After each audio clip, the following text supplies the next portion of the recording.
Well, hello, everyone. Welcome to This Week in Politics. Well, the s- title of this show today is called Final Thoughts. And I wanted to just take the opportunity today to kind of take a step back from the intensity of the election, the drama of what's going on, and the rush to judgments. And just kind of take a look at where we are, how we got here, and how we can get out of here. So, an observation that I have made, and I think everybody in the country has made,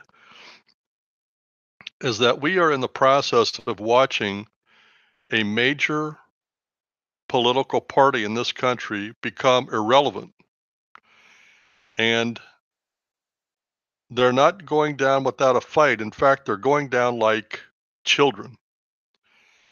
And for every week that goes on, from 2016 till the midterms, from every made up catastrophe that they have managed to do, has backfired on them. And the demise of that party has been in large due to one person, and that's Donald Trump. If the Democrats had taken a completely different tack, we might be further along. But instead of doing what every other peaceful transfer of power that both parties have acknowledged since the beginning of our democracy, these soured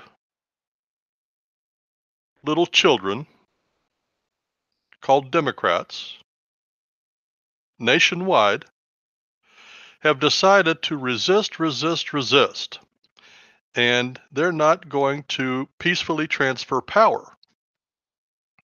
And we saw that in the Judge Kavanaugh hearings.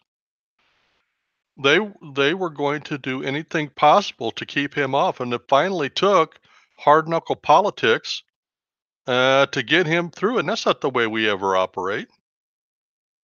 President Obama, ex-president Barack Hussein Obama, is out trying to stump. Here's another observation. When Donald Trump holds these rallies, and he's not just going to Republican friendly places. I mean, he went to Wisconsin, Montana, that has an ultra liberal senator up there, Nevada, Utah, Florida, wherever he goes. There is a minimum of 20,000 people waiting to get into one of his rallies. Hussein held a rally the other day. There was somewhere between 400 and 500 people in there.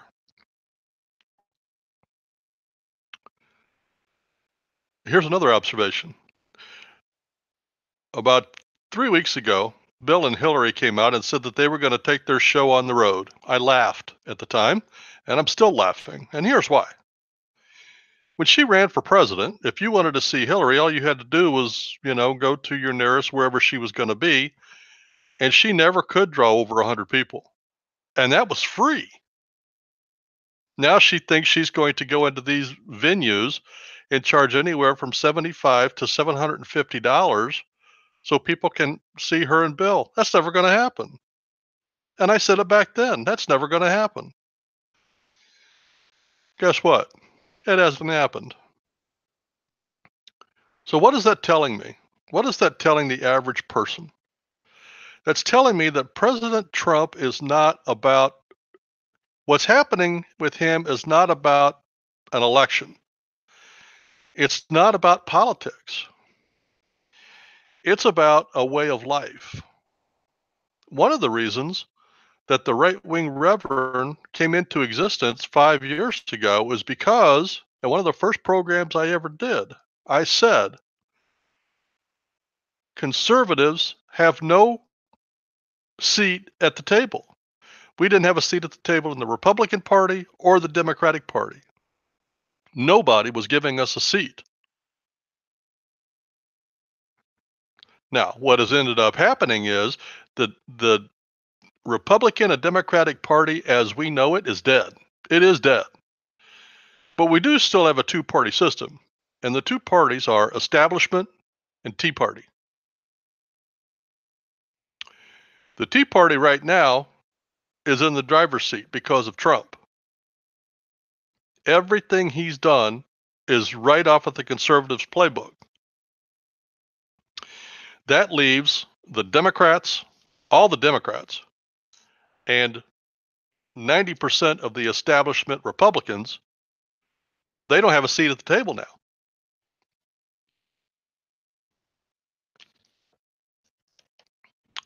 And guess what?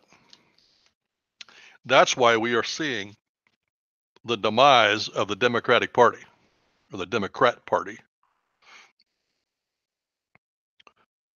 You know what the last three letters of the Democrat Party are? Yeah. So now they are relegating themselves to violence. You know, it was a Democrat that shot Steve Scalise and all those other senators. Now, they are trying to say that the guy that mailed all those bombs to the prominent Democrats, they're trying to say that he was a Trump Republican. That was a lie. Somebody put his name on that roll, but we know for a fact that he was a registered Democrat. His Twitter page, his Facebook page was all about leftist politics. He was a far left nut. All that stuff that happened, they say he registered in 2016. That's not legal. It's not possible because he's been a felon since 2002, and felons can't register to vote. So we know that's a lie. He was not a Trump follower. And by the way, there was two vans. They want you to believe he had one van, but there was two identical vans with different stickers on the back, and you could see them next to each other. And they weren't put on there sloppily. They were put on there. There was not one bit of overlapping. That was done professionally, and it was done to prove a point. Those were props, just like his name on the Republican voter roll. That was a prop. That guy was a patsy. When you think about the Democrat leaders encouraging violence and rioting, and you say, well, they're not encouraging rioting. Oh, yes, they are. What do you call Maxine Waters getting out there telling people, get in their face, create a crowd, tell them they're not welcome here anymore? What do you call that? A protest is when you hold signs, yell slogans, do it in a peaceful manner, out with a license in a designated area. That's a protest. Putting masks on, hitting people with baseball bats and locks and fists, and that one guy he did a roundhouse kick, knocked a lady. He did it to a girl. He's in jail now, by the way. He was Democrat. All that covering your face and destroying cars and setting fires and looting and hitting and shooting, and all Democrats. All Democrats. We are seeing the demise of a party. And instead of acknowledging that the American people want our society to reflect conservative views, rather than acknowledge that and change the party, they would rather fight and destroy and separate our country. And I watched Herman Cain one night, and he said one thing that the Democrats have made perfectly plain is there's no common ground anymore. There's no place to negotiate. They have left nothing. We have nothing in common because they have pulled in the line so far that If Trump said, I'm for daylight, they would be automatically against it with no negotiation. And all you have to do is look at the voting records to see that. I mean, not one Democrat voted for your tax cut. Not one. Don't you think there might have been a Democrat somewhere in the 48 Democrats in the Senate that would have wanted to cut your taxes? Just one.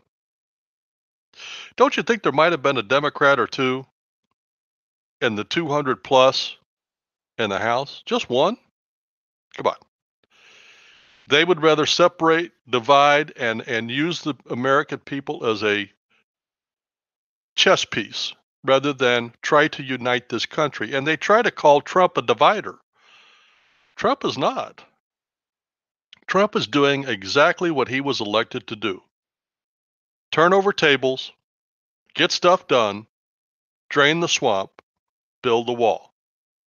I don't know how much plainer the American people can be, and the Democrats absolutely refuse to do any of that. So is it any wonder that Trump won in a huge landslide? Now, that is a brief synopsis of what's gotten us to this point. So now the election time comes. And as the election season was heating up, we kept hearing about a blue wave where the Democrats were going to run the table, take the House and the Senate, remember? And the governorships. And so at the time, the generic poll that they were using, they were like 12 points ahead of the Republicans. But that was 6, 8, 10 months ago. Look at what's happened since then. Every possible measurement of our economy is absolutely booming. It wasn't this great under Reagan, and we called Reagan a revolution. The Reagan Revolution. I think we ought to call this the Trump tsunami. I know it doesn't sound right, but it starts with a T. Tsunami starts with a T, so the Trump tsunami. I mean, from the day he took office, GDP doubled. Unemployment is historical lows. No matter how you measure it. Trade. One of the things the Democrats like to say is, well, our deficit is bigger. Well, yeah, it is, and they're trying to blame the tax cuts on it. Well, that's totally not true. If you look at the total amount of money brought in to the federal government on a monthly basis, every month since the tax cuts took effect has been another record. They're bringing in a record amount of cash. The reason that the deficit is so high is because the Democrats keep spending more money. Remember the omnibus bill that they passed at the last minute? And they spent all that money, and we were yelling and screaming about it. If they had showed some fiscal restraint then, our deficit would be going down, not up, because we're bringing in more cash than ever. The tax cuts work. The deregulation works. It worked for Reagan, and it's working for Trump. And it never ceases to amaze me. They're living through a great economic time, just like when Reagan was in office. So did the Clintons. And yet when they got into power, they reversed it all. It made absolutely no sense at all to me. We know exactly what has kickstarted this economy. And Trump is going about building a good, solid foundation. It just took off faster than we expected. I figured it would have taken 2 years to get started. It started as soon as he was sworn into office. Unbelievable. Then Obama's out there trying to take credit for it, which I'm glad he is. Because he's the only Democrat that acknowledges that the economy is doing great, because he's out there trying to take credit for it. He didn't, of course. As Trump went through and systematically dismantled the Hussein legacy, every time he takes a brick out of that wall, the economy gets stronger and healthier and bigger and faster. Just because all of the stuff that Obama did was against a strong economy. Remember, it was Obama who said 1.5% to 2% is the new normal on GDP growth. First quarter, Trump was in there. He had 3%. 3%. Remember, it was Obama who said, what's he going to do? Wave a magic wand to bring those jobs back? They're not coming back. Guess what? Under Obama, we lost over 200,000 manufacturing jobs. And that took 8 years. And then when they were gone, he said they weren't coming back. Well, Trump has not only brought them back, but in that 200,000, but in the last 2 years, he has brought in a total of 450,000 new manufacturing jobs. That's the magic wand. The magic wand is tax cuts, repatriation of money from overseas with the tax break, getting rid of the crippling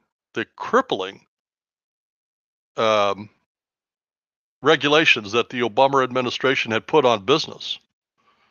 The deregulation alone has brought manufacturing and mining businesses back. Go ask Minnesota. They'll tell you about mining and what a boom that is up there.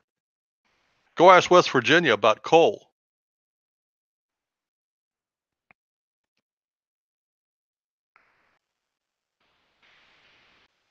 So as we go into this election time, all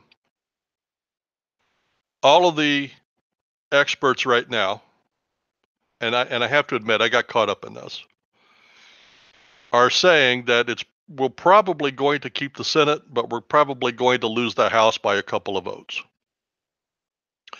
And I had relegated myself to that. I did a program a week or two ago, and I said that not only were we going to hold the Senate, but we're going to gain 6 to 8 seats.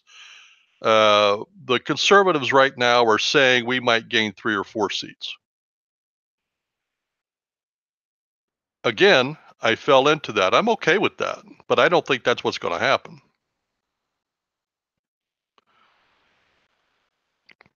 And here's why. We have to remember the lessons learned from past times. This is how I knew Trump was going to win in 2016. Just like I'm pretty sure we're going to win between 6 and 8, probably 6 or 7 seats in the Senate. And here's why. Any race, and this is just me and what I've observed, any race that is within 1%, where they show the Republican to be 1% down to 2% or 3% winning. No, that's reversed. 3% down or 1% winning. The Republican will usually win that. And here's why.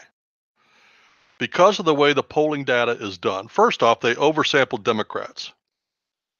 Now, they think they've solved that problem this time, at least that's what they're saying.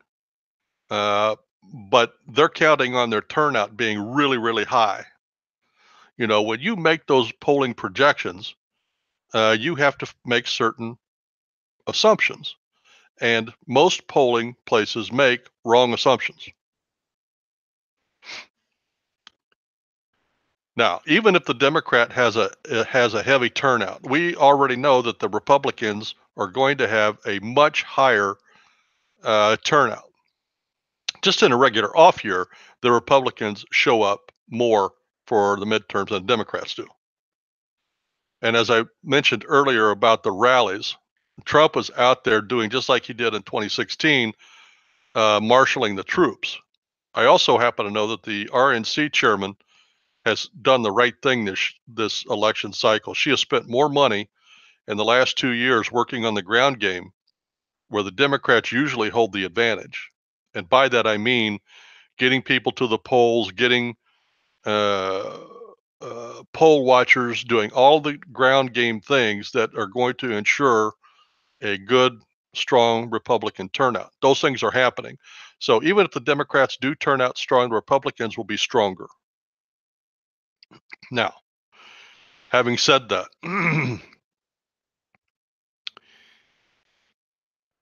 I believe the Democrats will have bigger numbers, just like they did in 2016. The problem is that those votes are all going to be concentrated in large metropolitan areas. And that's not where the Republicans show up to vote. As an example, the race in Indiana. I don't know this for a fact, but I'm going to guess that whoever's doing the polling in that senatorial race has got the incumbent up by a couple of points. Okay. The Republican's going to win that seat because it falls into my general rule of 1% to 2% over or 3% down, the Republican wins. And here's why. Because the pollsters are overestimating the pull in Indianapolis, and they are underestimating the rural voter, just like they did in 2016. Now, they probably have the percentages right. I mean, they say plus or minus 3.5% is the normal. That's where I got my 2% down to 1% over the Republican wins. And they're showing Indiana with the incumbent 1 or 2 percentage up. He's a liberal Democrat. The Republican will win that seat. Same in Montana, and same in Nevada and Utah. Now, the one I'm not sure about is West Virginia. I thought Manchin was going to lose that seat, but there's a PAC out there that was putting money into the Republican out there, and they pulled their money. And I don't remember what day that was, but they pulled out. Let's just say, as an example, they pulled out on Thursday. Trump went in there on Friday and held a rally, and he said that the polling was a 50-50 split. If that's true, then Manchin's going to lose that seat. I don't know. I have not seen the recent polling. Now, of the polling companies that I know of, I don't trust any of them. There's one, I can't think of the name of it, but they poll likely voters. That makes a big difference on the results that you get. It doesn't really matter what you think if you're not going to vote. Rasmussen, that's the name of it. So I went down, and it's been a couple of weeks. Well, I went twice, actually. We did it, my daughter and I looked at it probably a month and a half ago, and all those races I was talking about, the Democrat had the lead by, it was either a tie or a lead. And now as we look at it, the last time I looked at it, they were either tied to the Republican up 1 or 2 points, which tells me the Republican is going to pull most of those seats. That's why I say between 6 and 8. So if we lose Manchin in West Virginia, I mean, if he holds on and wins that seat, Tennessee's another example. When we first looked at that, they had the Democrat up. Trump went down there, did a rally, and Marsha Blackburn's been doing a good job down there. And the last poll I saw, she's opened up a 7-point lead. The Republican is going to win that seat. And technically that won't be a win, but for the Republican Party, it will be a win. And here's why. Because the incumbent who is leaving, and I can't remember his name, but he was a rhino. He hated Trump, and he rarely voted with Trump, and he was always talking against Trump. Marsha Blackburn is a true conservative, and she will be a feather in Trump's hat. So I'm saying, I'm going to put in my 2 cents just like everybody else. I'm thinking we're going to win between 6 and 8 seats in the Senate. And not only will we hold the House, we will, if we don't gain seats, we're not going to lose that many. Now, how can I say that? Because all the experts are saying otherwise. Well, we should. We have the most to lose in the House. The Democrats don't have very many seats up. We do. But here's why I say that. Well, like here in Illinois, the district that is next to ours, we have a incumbent Republican and a liberal Democrat. All the polls are saying, or were saying, that it was dead heat or that she was up. That's not going to happen.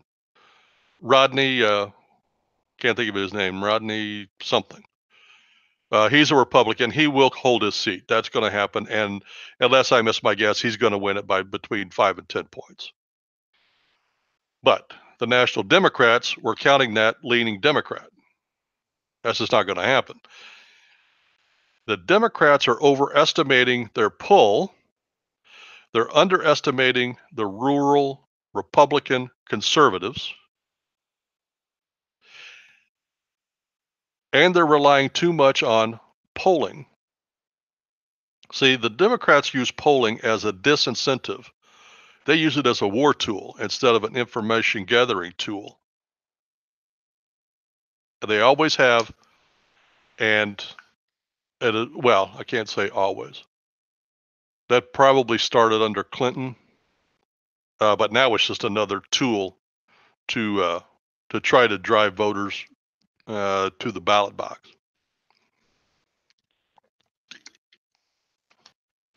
Even their internal polling. And if you remember back in 2016, remember when everybody was expecting the Hildebeest to win? You know when I knew for a fact that she lost before the election? The election was on Tuesday.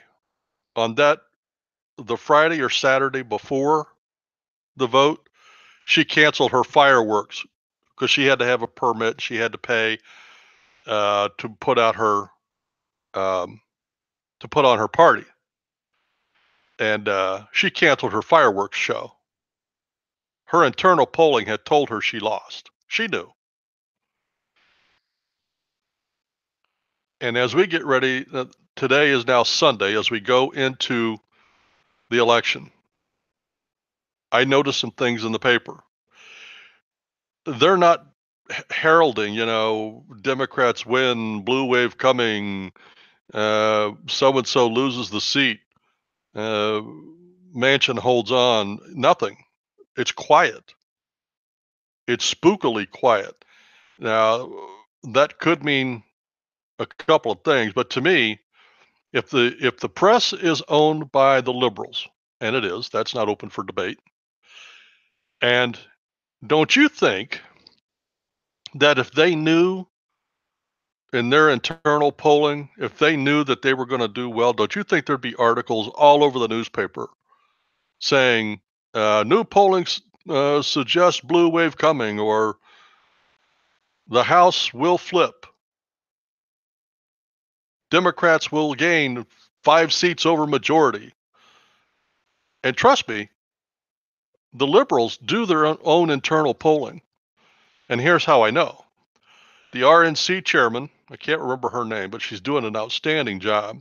She came out and went down the list, by the way, of all of the ones I did a couple of weeks ago.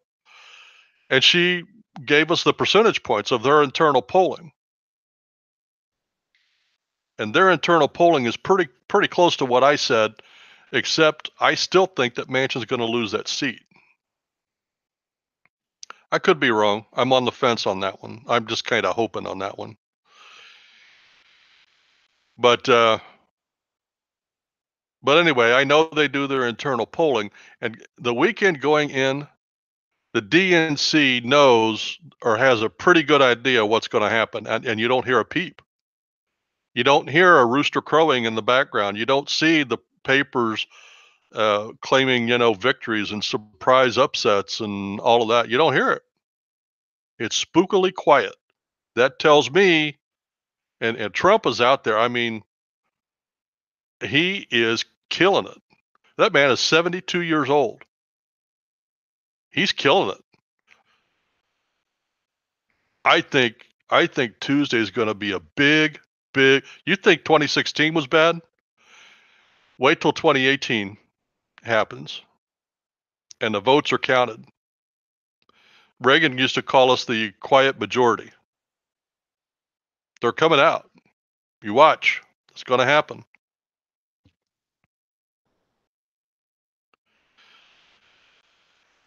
Now, we talked about Manchin. I do want to say, in the state that I live in Illinois, I came up with a hashtag or two back in 16 when Durbin ran here, and the hashtag was dump Durbin, remove Rauner. We didn't get Durbin done. He will be done in 4 years, by the way. When he runs again, if he runs again, he will lose. But Rauner is going to lose his seat. The governorship will go to J.B. Pritzker. And here's what I know about Pritzker. He's a crook. He is a Chicago machine Democrat. He's an ultra wealthy individual, and he is buying loyalty right now. He's spreading around money. He's richer than Rauner, and he is going to win the seat by double digits. Rauner shot himself in the foot, and it wasn't because he didn't get a budget. It's because the budget that passed increased taxes and increased spending. He had no defense against Madigan. He lost, and he lost to Madigan. So the governorship will switch. That will happen. Another observation, and I touched on it a minute ago, President Trump, my Lord, 72 years old. Now, I don't know if you watch his rallies or not, but when he puts one of those on, like I said, there's 20,000+ people. And for the ones that can't get into whatever venue he goes into, they put up movie cameras outside or movie screens outside. This is not about politics. This is a movement within the country. This is not about Trump. This is about a conservative movement.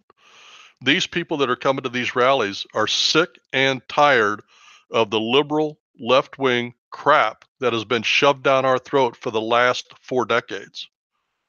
We're tired of not having a seat at the table. We're tired of politics as usual. We're tired of our country kicking God in the face and kicking him the hell out of everything in our country. We're sick of it. And that's what's happening. Trump just happens to be the table turner over that we need right now. When Trump is done, we'll find another table turner. But Trump is the hardest working president in the midterms I've ever seen. They talk about his energy equaling that of Teddy Roosevelt. I'm not in the White House. I can't witness it, but I understand he only sleeps 2 or 3 hours a day. But my goodness, he's flying like where's he going today? Montana rally this morning. And then tonight, I believe it's Nevada. I could be wrong about that. But anyway, 2 rallies in 2 separate, and I promise you one thing. Both of those rallies, they started lining up 2 days ago to get in. 2 days. I mean, that's bigger than a rock star. I mean, think about that. And he is indefatigable. He's unbelievable. And as we close down the last 5 days leading up to this, he's doing 2 rallies a day. And he puts a lot of energy. into those. It's not like he calls it in. Here's another observation I made. And I've said this, I've been saying this for several years now. The only reason that Obama won is because he was an iconic figure, a well-spoken black person, and it was him that was getting elected. It wasn't his ideas. It wasn't the party. It was him. And we have the proof in that every election since 2008, the Democrats have lost seats nationwide in the House, the Senate, the state houses, the governorships. Over 2,000 seats they've lost net since 2008.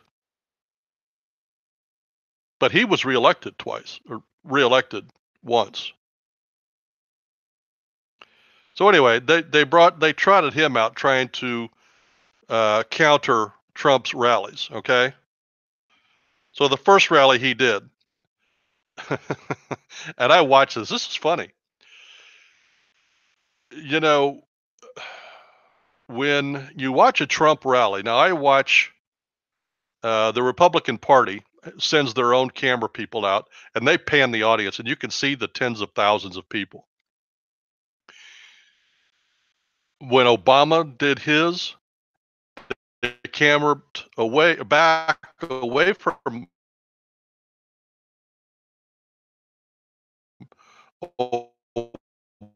Obama, but aside, because best they could big, and they put people behind him like they do Trump, and then they had that little square in front of him. He only had 400 or 500 people there.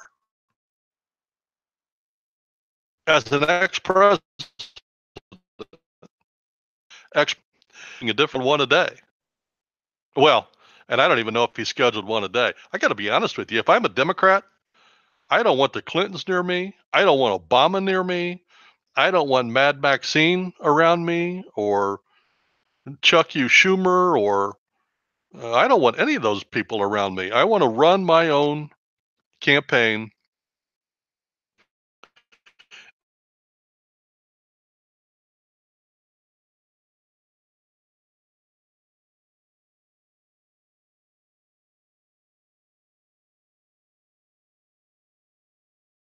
I don't want to claim to be Republican or Democrat.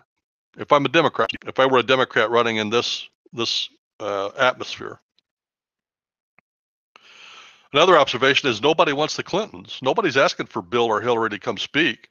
The press is putting her on TV, and of course she puts her foot in her mouth every time she's on there.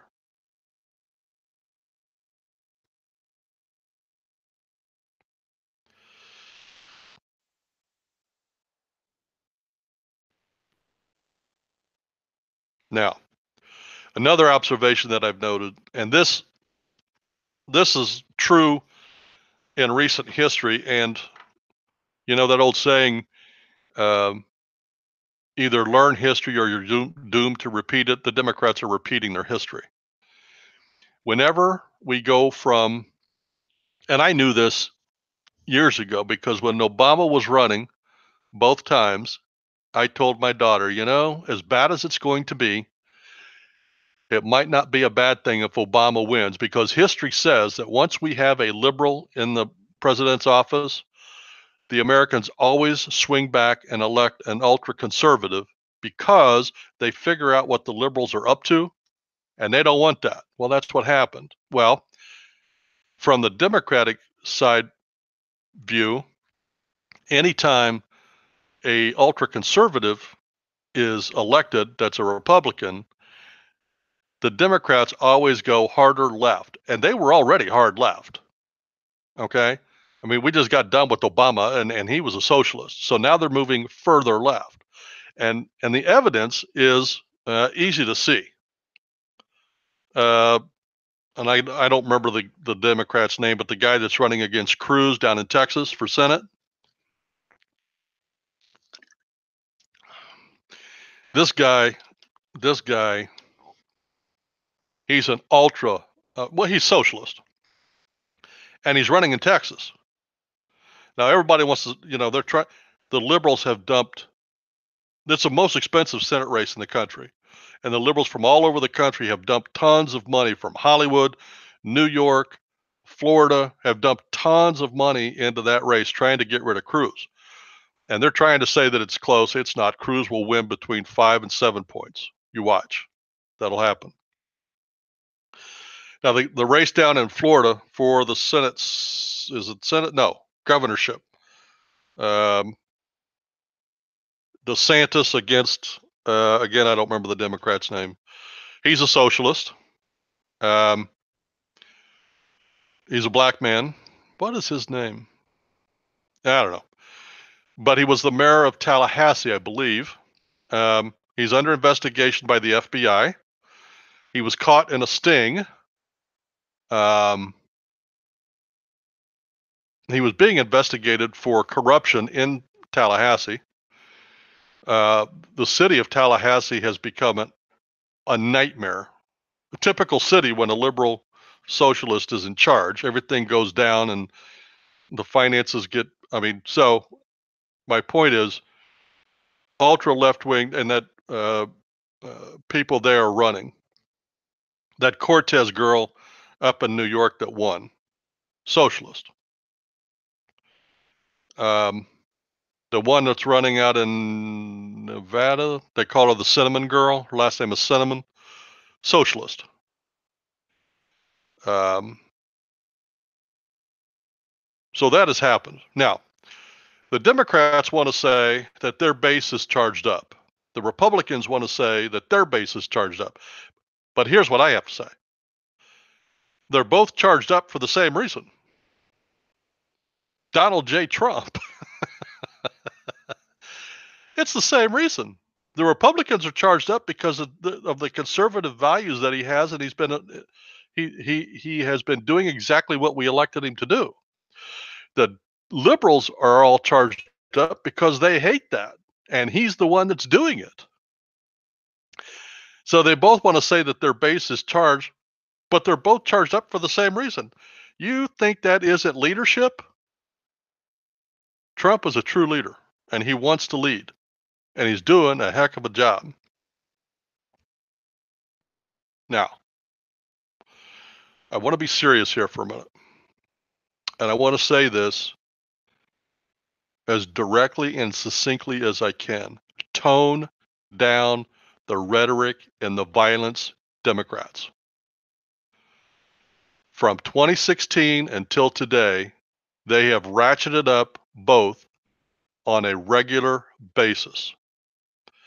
I heard or read last week that I think it was somebody in Hollywood has said if the Democrats don't win the House or the Senate, there will be blood in the streets. I hope not. I hope not. But I wouldn't be surprised. If they lose, if they don't win the House, the leaders of the Democratic parties nationwide need to come out and tell their base that one of the hallmarks of our republic is the peaceful transfer of power. We need to honor the law, acknowledge that the Americans have voted twice now in 2 years for change, systemic change, and we need to get on board. So tone down the rhetoric, tone down the violence, and let's try to influence the outcome for the American people and stop worrying about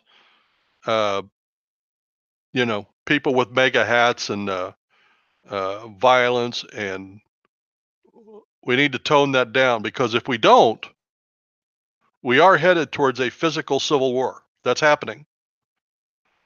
Because as I said earlier, we are watching the demise of a Democratic Party, a whole party. And that's too bad. They would rather have blood in the streets than change their viewpoints. Did you know that when JFK was president, he was a Democrat. When he was a Democrat, he ran on lowering income taxes, and he did. He ran on pro-business. He did. He ran on lowering corporate taxes, and he did. That was the Democratic Party of the 1960s. The Democratic Party of today wants open borders. They want to raise your taxes, and this is what they're running on. Bring back socialized medicine, free everything for everybody, just to do Medicare for everyone. Just that one thing will cost $3.4 trillion a year. Our current budget for the whole federal government is $4 trillion. That means in order to pay for just one thing, they will have to double everybody's taxes. But that won't be enough, because when you double somebody's taxes, growth goes down. And when growth goes down, business goes down. And when business goes down, jobs go down. And when all that happens, when income starts to go down, the tax receipts go down, and then they'll have to raise taxes again. It's a never-ending spiral. Right now, we're on an ever-increasing spiral. We cut the taxes, we cut the regulation. And when that happens, investment happens, and business happens, and then unemployment goes down, and jobs go up, businesses come back, profits go up, and everything is good. And that's where we are right now. The Democrats want to change all of that. Why? Why wouldn't they jump on board and try voting for the American people instead of voting for their power? If they would do that, they could get back in on the boon, and they could pick and have a viable Democratic presidential candidate in 2 years. They don't have anybody ready. What are they going to do? Are they going to run a 76-year-old ex-vice president that everybody calls him a pervert? They're going to run a 78-year-old man that's a socialist? They're going to run a 20-some-year-old girl from New York who's been a representative for nothing yet? I mean, who do they got? They're going to run the Hildebeest again? For the third time? They're going to run Michelle Obama? Or should I say Michael Obama? They got nobody.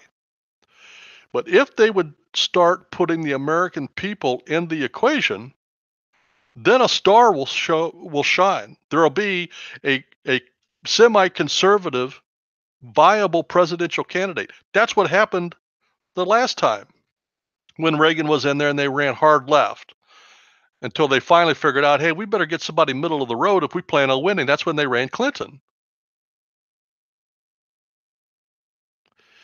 But if they wait 8 to 12 years to figure that out, their party is done. Now, I have been saying for several years now that the Democratic and Republican Party as we know it is dead. They're gone. We do have a two-party system. Our two-party system is the establishment and the Tea Party. The establishment is what's left of the Democratic Party, the establishment Republicans, and the never Trumpers. That's the establishment. They all hate Trump. The Tea Party is running the show right now, the conservatives. And we're going to show that in our election this Tuesday. I went against all of the pundits in 2016, and I was right. I'm going against all of the pundits again this time, and I know I'm right. We will pick up between 6 and 8 seats in the Senate, and we will hold on to the House.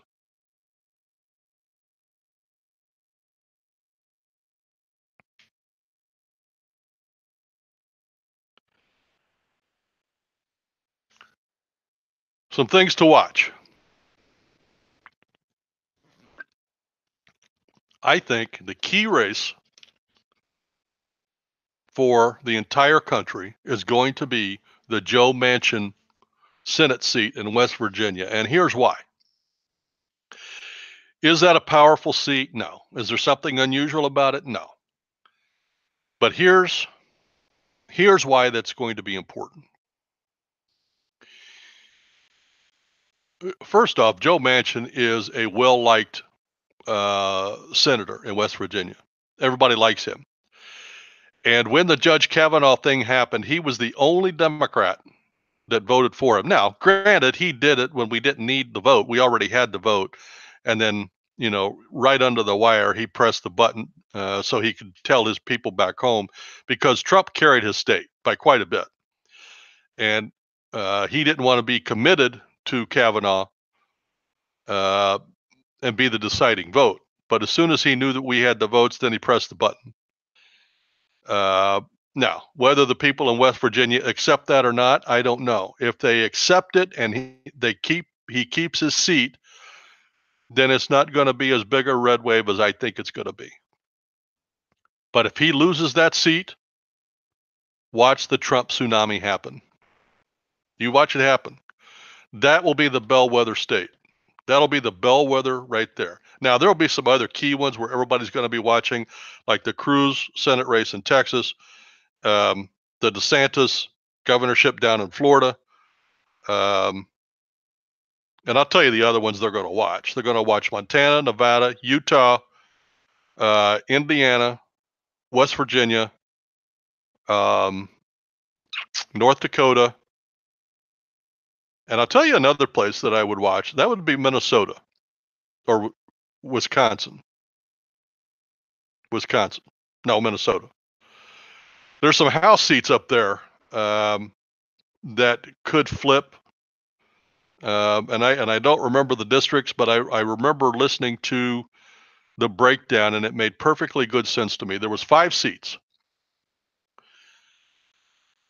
There's 2 Republican, 2 Democrat, or 3 Democrat.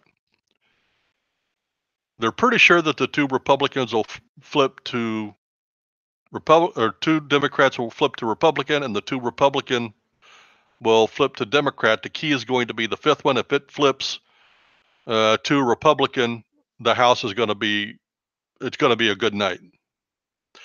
I think it's going to be a good night for Republicans. I think it's going to be a really bad night for the Democrats. And I just hope and pray that the Democrat leadership is prepared and comes out humbly instead of pulling a Clinton. We refuse to accept it, and we're not conceding, and we're going to challenge. That's going to be the other thing. They're close races. They're going to challenge. They'll be tied up in court. That's just because they're acting like little kids, just like what's his name did down in Florida with W. And history says, frankly, when Franken stole that election, that Senate seat up there, I knew he stole it. I just saw a special on that the other day. It proved how he stole it. He did steal that seat. So hopefully Trump is not stupid, and he's got poll watchers going. And in his states, hopefully he's gotten the voter rolls cleaned up. So, and I don't think he's a stupid man. I think he's pretty smart. If he thought it was going to be any other way, he wouldn't be working as hard as he's working. His internal poll was telling him when he was running in 2016 that he was going to win, and he kept at it to make sure that he won. I think his internal polling is telling him right now, we're going to have a good night Tuesday night. I think that's why he's running hard. He's trying to build capital. So good for him. So we'll see. These were just some final thoughts that I had on the election. Everybody else is getting their 2 cents in.